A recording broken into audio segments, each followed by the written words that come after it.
Здравейте отново, това е Добро утро Европа по Евронюс България. Рекордни жеги в последните дни и седмици и наистина топлото време е свързано с желанието на много от нас да отидат на почивка, да се разположат на плажа и наистина да получат и тен. Какви рискове обаче може да крие слънцето за нашето здраве, как да се предпазим и как да предпазим децата, които обикновено са с нас и обикновено през цялото време тичат по пясъка и са във водата. В следващите минути мой гост е доцент Ива Гаврилова, хирург, онколог. Здравейте, добре дошли при нас.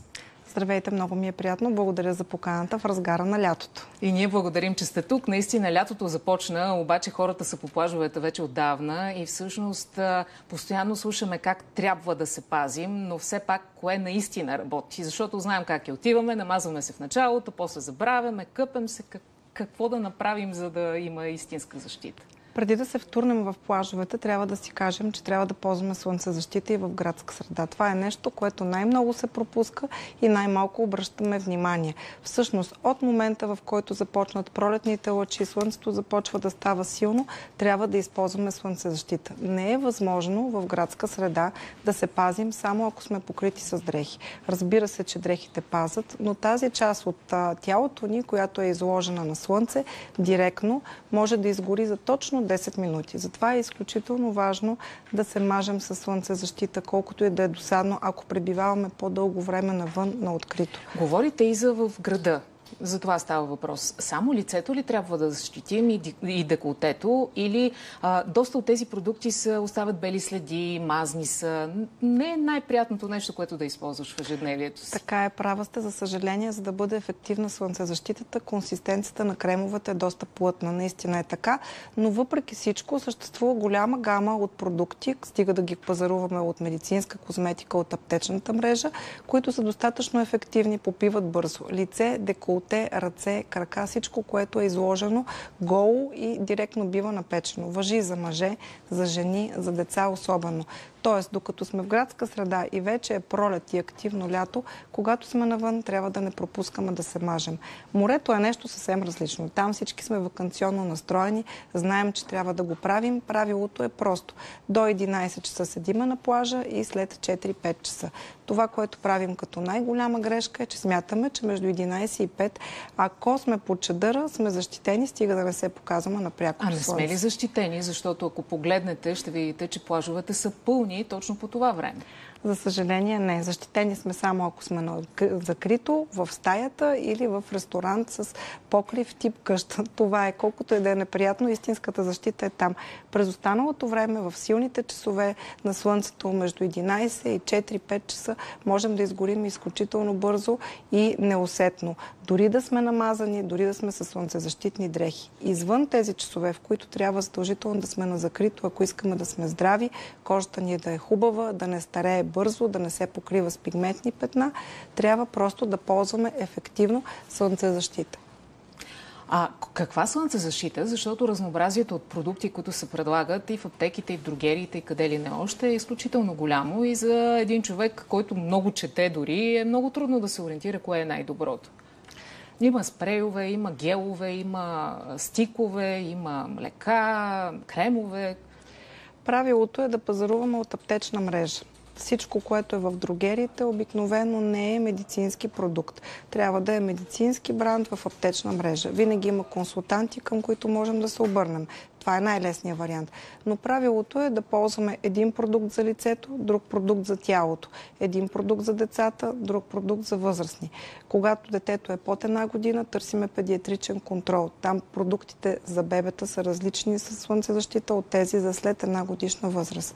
Има специални слънцезащитни препарати, които са за хора, които вече са се сблъскали с диагноза рак на кожата. Те се водят превенция, говоря за кожните карциноми, не за меланом.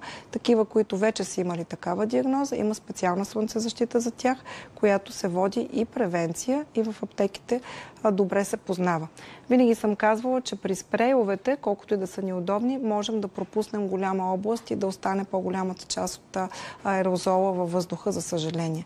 Много педантично трябва да се мажем с по-голямо количество крем, което също много се пропуска и за съжаление остават. Как да определим точното количество крем? Защото много се впечатлих от едно ваше интервю, което четох, готвейки се за разговора, и вие казвате, че една опаковка от 200 мл един възрастен човек, ако стриктно се маже, ще използва за 6 пъти. Може би е малко прецирано с това с 6 пъти, но ако трябва да бъдем абсолютно стрикни, горе-долу мярната единица е дължината на нашия показалец. Това е количеството, което нанасяме от слънцезащитния продукт, и това количество стига за нашата предмишница.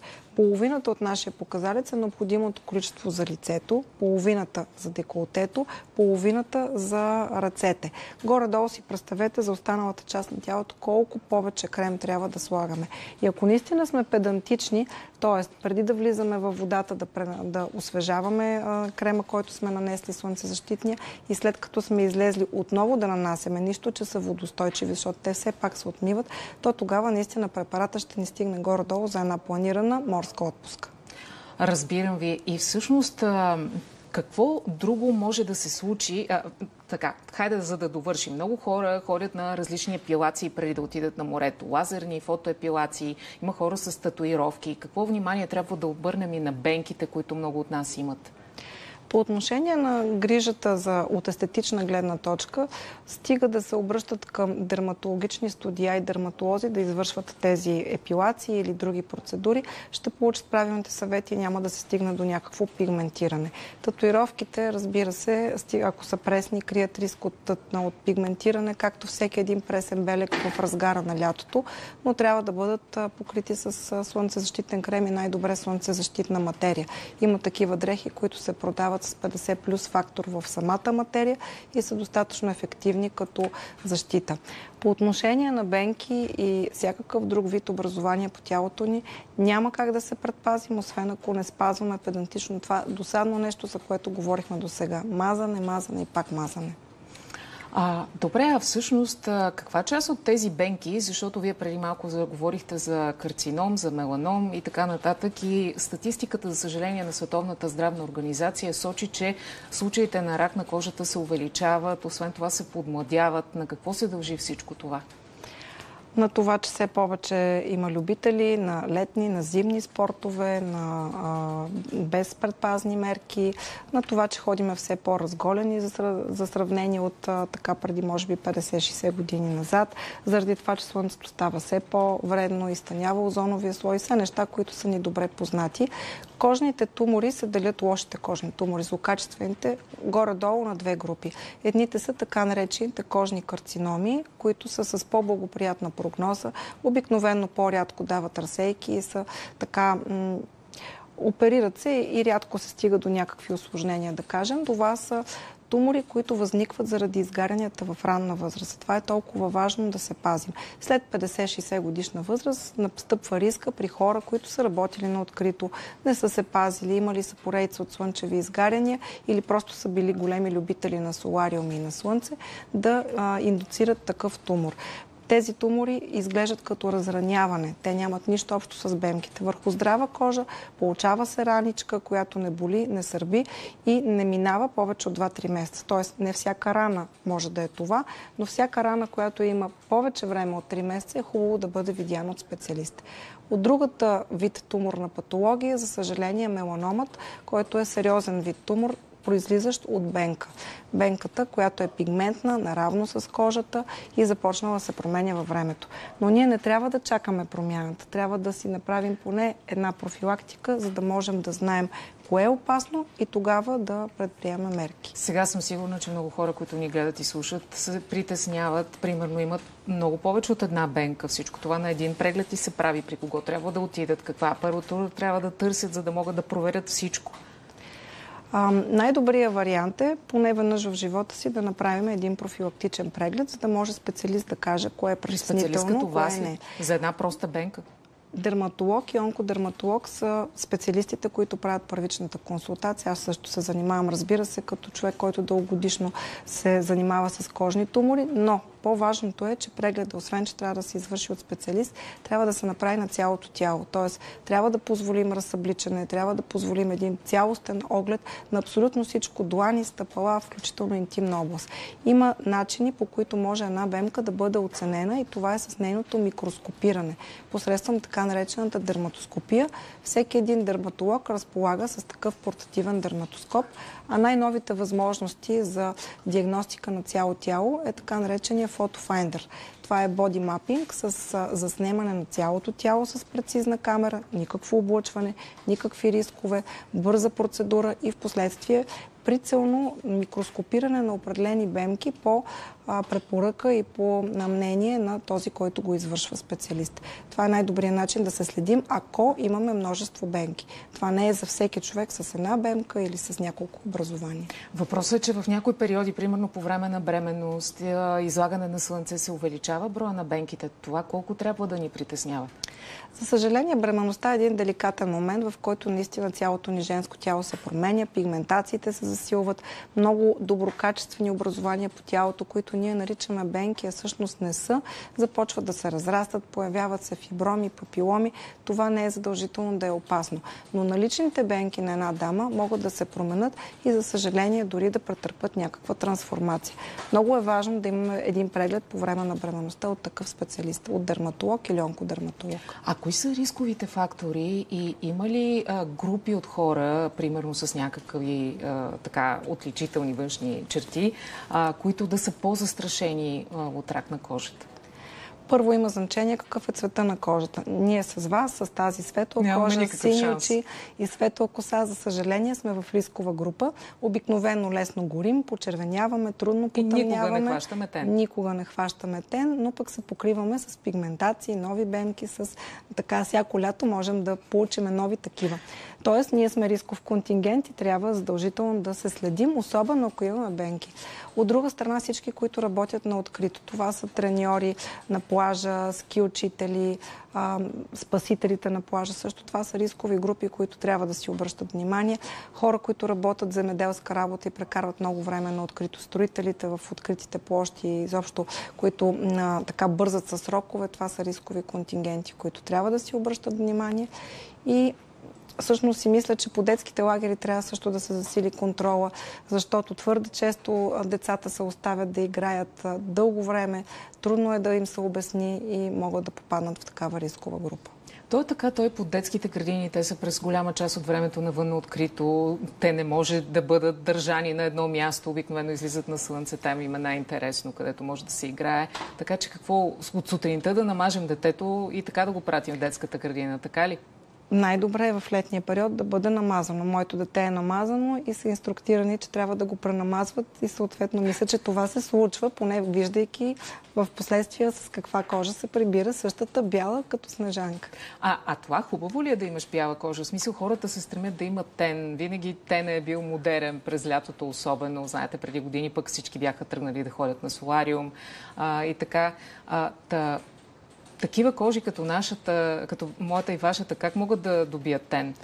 Ами на практика почти никак. Те трябва да минат през изгаряне като цяло, освен че тенът не е на мода, което е тенденция в цял свят с цел да ограничиме вредното действие на слънцето и да се предпазим от него. На практика добиването на тен е свързано с безвъзвратна загуба на еластичност на кожата, за което ние не си даваме сметка. Дори да не преминеме през поредица от слънчеви изгаряния, отново това потъмняване води до едни травми на кожата, микротравми, които след едно 10, 20, 30 години могат да доведат до нейната загуба на трайна еластичност, по-рано състаряване и всякакви подобни процеси. Тоест, първата причина, поради която това не е добре. Солариумите са едно насилствено променяне на цвета на кожата, изключително вредни и в повечето цивилизовани страни забранени за под 18 години, ограничени значително за над 18 годишна възраст. Като цяло, няма нищо лошо в светлия цвят на кожата. Това е здравата кожа и тя се запазва жизнена и красива до доста по-дълъг период. Всъщност, как гледате на тези алтернативни слънцезащитни и така стимулиращи тена препарати? В смисъл домашно приготвени кремове, в които обикновено има какаово и кокосово масло, азиатска козметика, която имам приятелки, които се заклеват, че това е най-доброто нещо, което ползват. Към това нещо ще прибавя и преди години се бяха появили едни меланинови инжекции, с които се засилваше по естествен начин тена, включително се пигментираха и всички бемки. Категорично това е много вредно за кожата. Всичко, което не е от аптечна мрежа, не е лицензирано, не може да бъде да играе ролята... Мисля, че са лицензирани и тези специално азиатската Те може да са продукти, които се продават, но не са медицинска козметика. И идеята да добиваме по-бързо тен е пряко свързано с изсушаване, загуба на еластичност на кожата и много други вреди. Безсмислено е да влагаме после средства в нашето разкрасяване след определена възраст, ако преди това си вредим сами по този начин. Що се отнася до всякакви препарати тип бронзанти, просто изкуственият тен, това е личен избор, те са безвредни. В повечето случаи това е нещо като отцветител на кожата, който в крайна сметка се измива на обикновена вода. Добре, на 30 секунди за вашите финални съвети към зрителите. Най-важните неща, които да правим, и има ли изобщо начин да има превенция на рака на кожата? Разбира се, това е напълно лечимо заболяване, стига да се пазиме от слънчеви изгарни от ранна детска възраст. Така че съветите са ми два. Към родителите: не дейте само да мажете децата, ами създавайте навици. Нека да виждат, че и вие ги имате, иначе те няма да останат трайни в тях. А към всички останали поне веднъж се прегледайте, нека специалист оцени имаме ли проблем или не. И се радвайте на отпуската през лятото. Много ви благодаря. Доцент Ива Гаврилова, останете с нас, следват новините и продължаваме след това.